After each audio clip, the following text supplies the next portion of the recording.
One teen arrested, hundreds of others involved in a brawl during Worlds of Fun opening weekend. In recent weeks, a lot of Cedar Fair parks, including Kings Island, Worlds of Fun, Knott's Berry Farm, have had a lot of problems with a lot of unruly, unsupervised teenagers. So like I said, a lot of issues with these things right here. But in all seriousness, this video is all about the chaperone policy that Cedar Fair has implemented and all of its parks except for 3.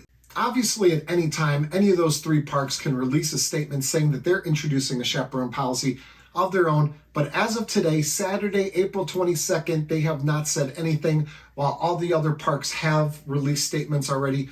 So it's safe to assume that Michigan's Adventure, Cedar Point, and Canada's Wonderland are the 3 parks that will not be having chaperone policies.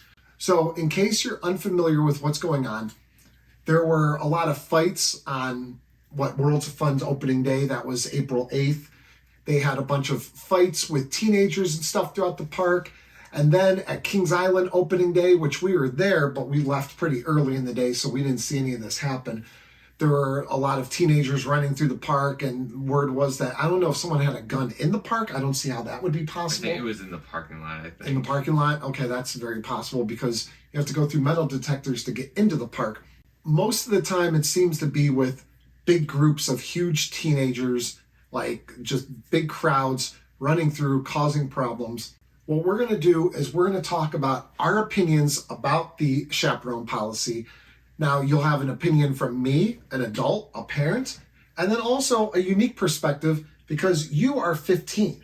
And what the policy is at all the Cedar Fair parks is anytime after 4 p.m., you need to have anyone that's 15 or younger has to be accompanied by an adult. And this adult needs a state-issued ID in order to prove that they're 18 or older. This adult can bring in, I think they said up to 10 underage kids. And they don't have to be with them the entire time. They just have to have their phones ready. So if a group of kids are stopped, then a parent or whoever the chaperone is could be called. And I don't know if they'll be required to come and show up to prove that they're there. I don't know how all that will work. Knott's Berry Farm actually introduced a policy like this back in last year in 22, but then they got rid of it, I think, this past winter. But now they've reintroduced it with all the other issues going on at Worlds of Fun and Kings Island. I don't think that they had any specific issues in the past couple weeks, but I think that's just all preemptive move. Mm-hmm. So we're going to talk about what we think about the chaperone policy, if we think it's fair, if we think it'll work, and also why we think maybe the 3 parks that don't have it, why they're the ones that are excluded from this. Let's get first of all into your opinion, because you're the one that I think this affects the most because you're right at that age. What do you feel about basically being punished for what other kids are doing?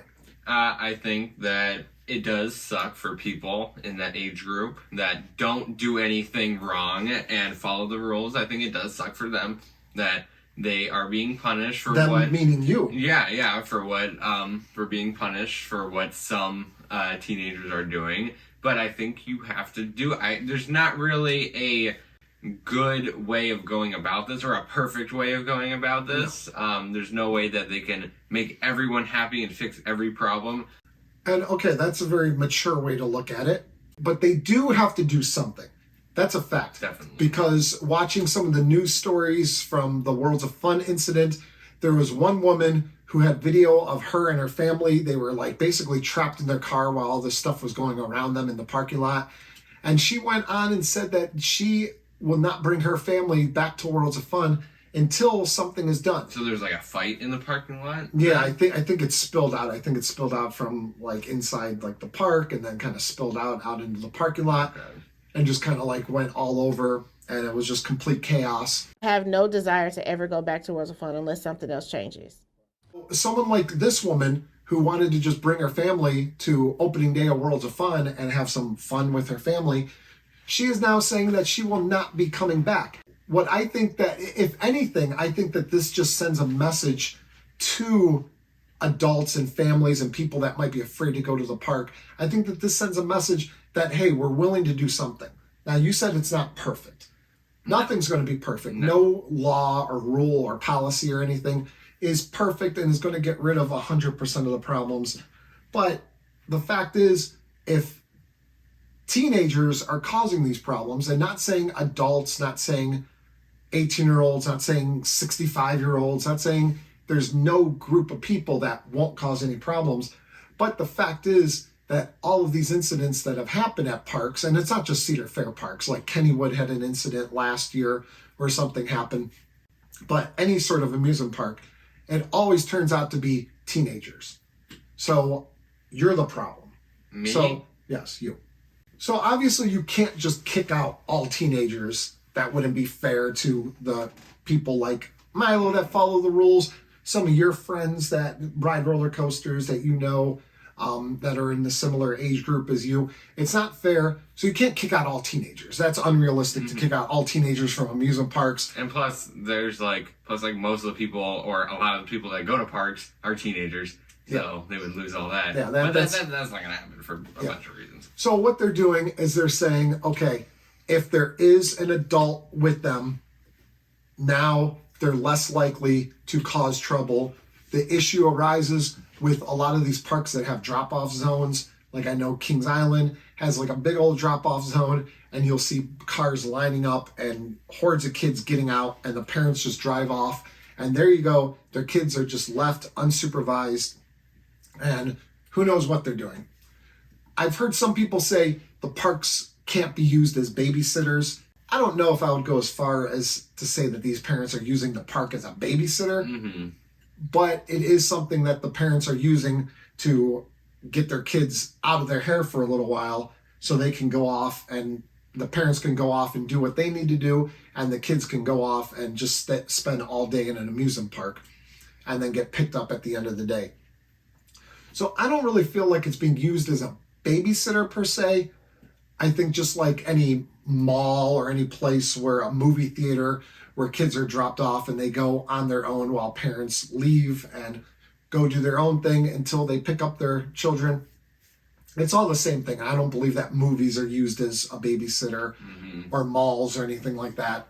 I feel like parks are just one way for teenagers to go and have fun. And that's what 99% of the teenagers do at these parks. They go, ride rides, and have fun. Unfortunately, the small percentage is ruining it for the rest of them. My opinion is that this policy is needed. If it doesn't completely work, at least it gives the perception to people like the woman that I said from the news story that said that she won't be coming back. So maybe now someone like her, or someone that heard about the incidents on the news or read about it, maybe now they're more willing to say, hey, you know what, they're doing something about it, so we're willing to go. So the parks need to keep people flowing in, and they won't be able to do that as long as people are afraid to come to the parks. So this is a very necessary thing. Now on to why some of the other parks like Cedar Point, Michigan's Adventure, and Canada's Wonderland does not have this policy. Cedar Point, I think, is kind of easy because Cedar Point is in a very just rural area out in the middle of nowhere. It's not easy for parents to take a bunch of kids and go drop them off and then go off. Sandusky has a very small population, not a ton of people in that general area. Most people that come into Cedar Point are coming from quite a distance. Like we're about just under an hour away from Cedar Point on the west side of Cleveland. I'm not going to be driving an hour going and dropping them off and then leaving and then coming back an hour and then driving back an hour to pick them up. Where places like Dorney Park and Kings Island are in more populated areas, so it's easy for families just to come and drop off their kids. Yeah. So I feel like that might be part of the reason why a place like Cedar Point doesn't have this policy maybe. And probably won't be getting this policy.